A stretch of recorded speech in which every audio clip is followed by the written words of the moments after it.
Hey guys, so welcome to another short session. Not too long, I just played about 45 50 minutes right now. And today, what I'm going to try a little differently is based on like the table there's action on. I'm just going to trim that table for you guys. So let's get started. So in this hand, I have jacket offsuit in the big blind. I think I just get a free flop. And obviously, we whiff. So I'm just going to check here. And now, since he's checked, I know this guy like if he has something, he bets. That's why I bet here. Just kind of take the pot. And that's again like the reason you need to have a good checking range, or else a lot of pots are just going to be stolen from you guys. So here we have queen three in the small blind, and I think I'm just going to limp here. And I guess even if he raises, I could call. Queen three is okay, blind versus blind. And here we obviously hit trips. I'm going to check for deception, and he bets out. Just going to call here. And here, once the king comes, again, I'm hoping he's hit that king. So again, I'm going to check. He bets out. Now the king repeats. Again, betting out here doesn't make that all that much of sense. I chase away all his bluffs. So I'm going to check, hoping he bluffs. I don't see a value in raising. And he does go ahead and bluff. And I think here, I'm just going to call. I don't see a value in raising. Either he has a king, in which case we are dead. If he has the queen, we're just chopping. And if he has nothing, he's folding. I mean, I could get a hero call from ASI sometimes, but still, I don't think that's enough of the time to justify a raise here. So here we see Queen Jack suited in the button, and a pretty standard open to 3x.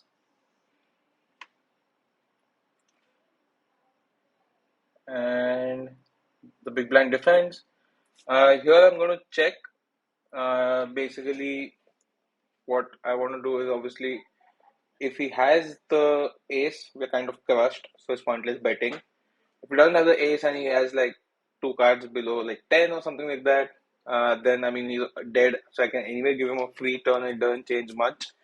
Uh, and the third thing is he could have something like king 10 or some kind of gut shot straight draw. In which case he has a maximum of 7 out since we blocked the queen as well, right?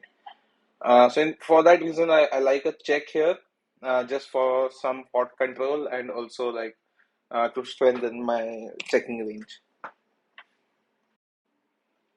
Now that the jack repeats and he bets out, I think he either has like something obviously like king queen, king 10, or an ace x, right? In all these scenarios, I don't mind just calling, because if I raise, then a lot of the gut shots will just fold, and I get his bluffs out of the way. And if he has an ace, then I can get a good amount of value on the river anyway. So that's my thinking about just calling here instead of going for the raise. Now that he checks, I go kind of big here on more than 3/4 pot. I think 3/4 pot. And the thinking there is like if he doesn't have an ace and he has like a gut shot or something like that, he's going to fold to any bet. And if he has an ace, there's a high probability that he calls like close to a pot 3/4 to pot size bet, right? So in such cases, I would say like don't go for thin value or like, go for too much value. You can bet on the bigger side because either you get a call or you don't get a call, right? A bet size will not determine that too much, right? For example, I bet 1/3 pot also. Uh, you know, a king high or something like that is not going to call. So that's why I went obviously for a big size here. Wow, and he kind of called us with pocket fives. So I think almost that's the power of playing some hands tricky, where we actually got an insane amount of value from pocket fives, which typically is obviously difficult to do. Well, in heads up, we have ace three suited in the big blind. Rather, it's an offsuit, sorry. But this player has been like having a good aggression factor. You see like pre-flop range of 22. So that's why I decided to squeeze or make it big here. and we obviously get a good board, king 6 7. So obviously that hits my three betting range very hard. So I continue betting, and then we kind of get a gut shot, but that's fairly irrelevant. I still go for the bet, and I think if he calls here, I think we still go for a river bet a lot. But depending obviously on what comes up, maybe for like a straight king card comes up, maybe I give up. If ace comes, I might stop betting. Uh, but I think that's about the only scenario, right? If the straightening card or the ace comes, that's the only way I don't kind of bet at almost pot to three-fourth pot on the river. So here we see queens in the cutoff, and I obviously open about 4.25x, and the big blind defends here, and here we get like a board 3 10 8, obviously 8 10 suited, and I decide to check here, and the rationale here is on this kind of board texture, right? Think about like my general raising persona or range, right? Ace king, ace queen, ace jack, ace 10, king king king king jack, queens, jacks, maybe 8 9 suited, 7 8 suited, maybe things like that, right? And most often, right, on such boards, I check most of my range, right? So if I don't put some strong hands like queens, aces, kings in my checking range, that means then I have to see bet always, right? And that then you go into that vicious circle where you'll start leaking chips if you're going to be c betting all flops. So if you want to choose which flops you want to c bet, then you need to have these overpairs in your checking range on board that you generally check most of your range, right? So that's the reason behind obviously checking queens here. A lot of people will obviously bet out there to protect their hand and stuff like that. But I feel like the long term EV of checking there outweighs kind of some of the beats you'll take in some sessions. So now the ace comes on the turn, which is obviously not the best card in the deck for us. And he checks, and I'm happy kind of checking here a lot, because like again ace hits us quite hard.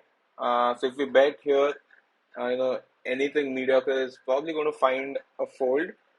On the other hand, queens is strong enough to check and can just reevaluate on the river, right? So now that the ace has come, I'm still keeping the pot small to reevaluate on the river. And now the three repeats, and he decides to kind of bet about three-fourth pot, I believe. Uh, and here I think the way we played the hand, there's a lot of things that could bet. A 10 pair can bet, an 8 pair can bet. There are some king guys who are going to try to bluff. There are some busted draws that are going to try to bluff. So in general, I mean, whatever he bets, even if he bets like pot, I'm still going to call, right? Because we actually even beat some of his what he might perceive as a value hand, right? So something like a king 10, he can actually bet here for value, and we kind of beat that, right? Sometimes even a king 8, he could bet for the value. So I'm pretty confident I'm going to call almost any bet here. So here we get queen 3 offsuit in the big blind. And given we have so much value, like just I guess 60 70 bucks in a pot of about 300 ish, it's a simple call, I would say. And here obviously I'm going to check because it's more for bluff catcher than anything.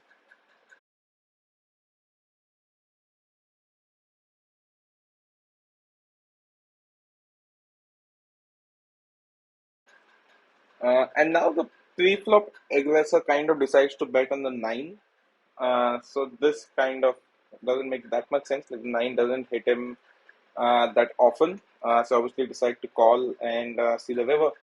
So now the river is the 4, and I still feel like this 4 doesn't change much. I mean, okay, maybe a few ace x kind of make a straight, like ace 2 kind of makes a wheel, and maybe some sets or something like that. But then he bets like one-fourth potish, and this is obviously super weird, right? Like the line he's taking. So I almost feel here that he has something like maybe 5 pairs sometimes. But I really feel that I just have the best hand. but there are some bluffs that's better than my pair here, right? So that's the reason I decide to kind of just bomb it here. I don't feel he has a callable hand just in case he's kind of bluffing with the better hand. So that's what I do, and I hope that works.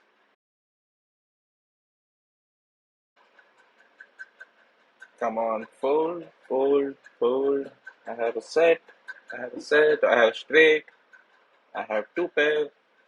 Please fold, please fold, and awesome, folds. So here we have the Jack 9 suited in the small blind, and I think it's a simple open from here. And obviously make it 3x and get a call. This is a decent board. Backdoor straight draws on first draws, 2 overs. So I continue betting, and he calls.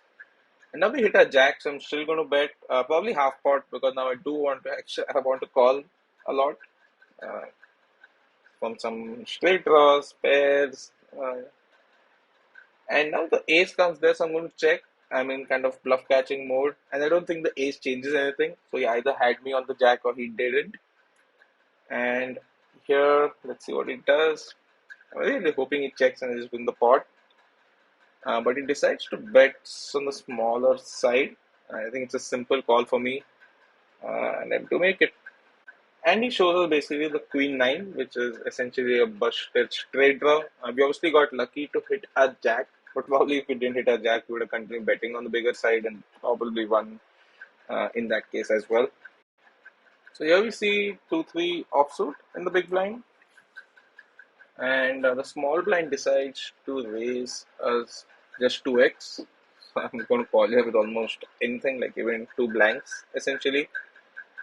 And now we get a ace 3-5, and he decides to check.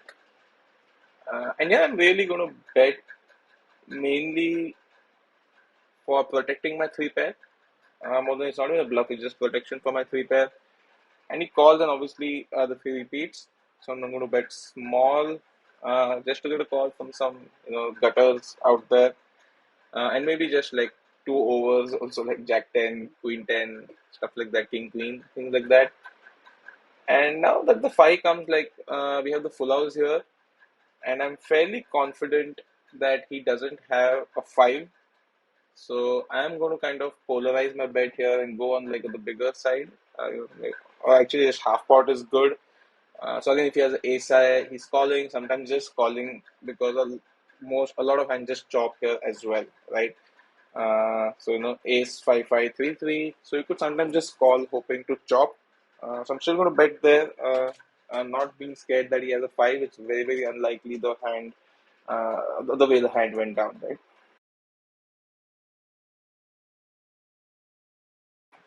So here we have eights in the small blind, and we see like a small open from under the gun.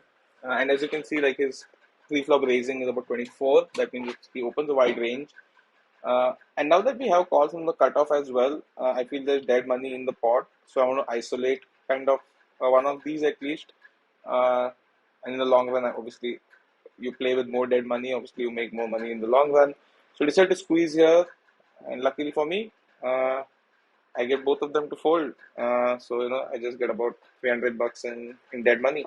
So here we have kings in the small blind, and like to see open there. So I'm obviously going to squeeze this, and I hope obviously someone three bets here. It's a fold. Come on, somebody three bet. No. So I'm going to squeeze here probably maybe 400, 500, something on those lines. I think probably about 400 is good. I don't want him to call, and I think 400 is going to call with most of his range. Come on, you can fold bet. I hope you have like ace, king, or queens, but unfortunately folds, and we just get the pot there. And we have kings here in the small blind, so I'm going to make it 5x, and I hope to get at least one call. And do get a call, and we hit a set here, and I'm going to bet really small because I do want a lot of hands to continue, like maybe queen 10, jack 10, seven pair, some pocket pairs. So everything continues at that price. And again, I'm going to do that with some of my bluffs as well, where I bet super small on the flop, and then I'll kind of, depending on the turn, I could go on the bigger side. And now we get a three on the turn, which is essentially a brick. So I'm going to bet half pot here, which is what I could do with my entire range. I hope he has like ace pair, uh, threes in the magic world, maybe some queen tens that could call. Really hoping he calls here, obviously. And he decides to go all in, so that's awesome. And he shows up with nines. That's super weird. I mean, I guess he put me on something like Queen 10. I guess I don't know what he's thinking, but maybe he just sensed weakness and went for it pretty much. So here we have Ace Jack in the small blind, and he's just going to limp to kind of limp raise. I do this quite often, small versus big. And he goes on a very fairly big size, so that makes me believe he has a pair between, twos to sevens almost. Like that's at least what I thought he had, or maybe just some four, five, five, six, six, seven. Just wants me to just fold there and get the pot. So decide to squeeze it, given that I feel I have kind of uh, a beat on what he has, so I can kind of make the pot bigger, and obviously try to play based on that, what I know about his hand, obviously, or what I believe about his hand. And the flop comes 7 9 10, and obviously that's a pathetic flop, but we do have a gut shot. But I feel like he could easily have sevens here, he could have eights here. Some of the fives or sixes that he has also continues. So obviously not a good board for us. But I still continue for about half pot, which in retrospect I think I shouldn't have. But I just wanted to kind of keep the betting lead. And he does decide to make the call. And then we get the jack, and that's obviously a good card for us. So I decide to go into kind of a bluff catching mode. So I do check, and I was obviously intending to call a bet at least once. And now that the ace comes, I still want to be in a bluff catching mode. I still believe like eights in his range, nines in his range, and if he has like sixes, fives or something, he's not going to call me anyway. I mean, I miss value for maybe ace king, ace queen, but I think I was fine with that. I still wanted to go into kind of a check call mode here. Wow, and he had the set here, which I completely expected, and I think he missed a value here. Like once the aces come, ace x is way more likely in my hand than an eight, which clearly he was scared of, or maybe a king queen that he was scared of. But I think like if you miss value in spots like this, you're just going to win less or potentially lose in the long run. So here we have ace seven suited in the button. So I think I'm obviously going to open about 3x here and hope we could just get the blinds, or even if we get a call, I think it's fine. Ace seven plays really well post flop as well. Ace seven suited especially, because you can pretty much barrel with even like one club on the flop, or especially if a flush draw, you can really go big. So obviously this guy is probably disconnected. It's taking some time. Okay, we get one call. Hopefully this guy folds. I'd rather play with one player than two. But we get two calls. And here we have top top. So I'm obviously going to go for something like half pot. So I do want some calls. Maybe seven eights, eight nines. Maybe four five, five six. All these hands I do want them to call. So I'm not going to bet too big here and make life tough for such hands. I'm going to bet probably about half pot here.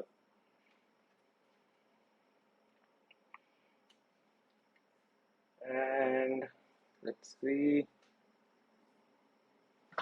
what the small blind decides to do. So he calls, and hope we get this guy to fold. Don't want so many players on the turn for sure.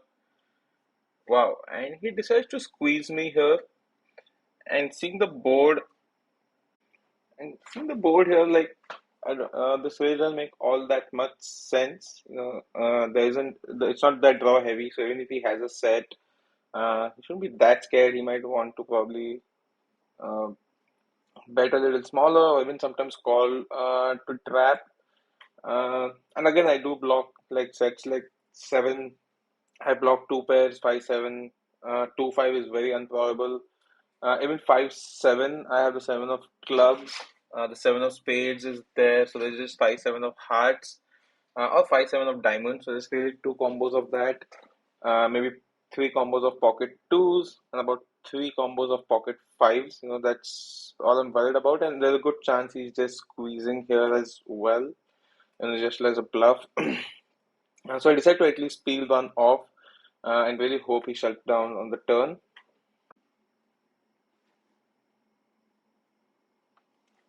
I know this guy is tanking, but given that he has called me, I'm not too worried about him. I don't think he comes over the top here. He could have something like 6-8 or 3-4. That is contemplating a lot. And I think if he has one of those hands, he might call. But he folds, and the turn is four of club, which now gives us a flush draw. So now I think again we have to call. If he gives us the right price, probably about half pot-ish. He bets just one third pot. So at this point, I'm thinking he has a set. But the price is so amazing that I can easily call, try to backdoor into it, and pretty much stack him, right? If he does actually have the set. So I'm obviously going to call here. Raising would be the most stupid thing. Like either I'm crushing him or I'm crushed at this point. So I didn't obviously want to raise here. So I call and just hope for a magical river. Wow. And there we backdoor into the nuts. And now we hope he has a set and obviously decides to go all in. And I guess a set here has to go all in or even a straight, but I think more like set is much more in his range. Uh, so hopefully he shoves or we shove obviously, and he does shove and had we ace obviously two call here. and Win a so good about, clearly I guess he was just I guess, frustrated and that was or he felt 200 obviously that million, so was a 180 fantastic board blind to pot. rep a set, which I think he almost did, right? If I had like maybe just an overpair, I would have probably just folded the turn because I had like the backdoor flush draw with my top. I did decide to peel one, and also the river didn't complete my flush. I don't think I was calling there. I think he played it well, all in all. But I think when you're making such wild kind of plays, at least have blockers. So if, I mean, this bluff would have made much more sense with maybe the ace of clubs in his hand. But still, all in all, I think it was a good play. It just didn't work out this time, but I think it was he repped that flop really well, right? Even an overpair is going to have a nightmare calling on the river there. And that's it for today, guys. If you enjoyed the video, please like the video. If you have any questions about any specific hand, please do comment. Also subscribe to the channel if you do want to keep seeing similar content. Mostly I'm going to just analyze hands I've played, but sometimes I might do something offbeat as well. Or maybe something educational as like analyzing different sports, learning, or at least my thoughts on how to play different sports and things on those lines. Thanks, guys. See you probably tomorrow with my next session.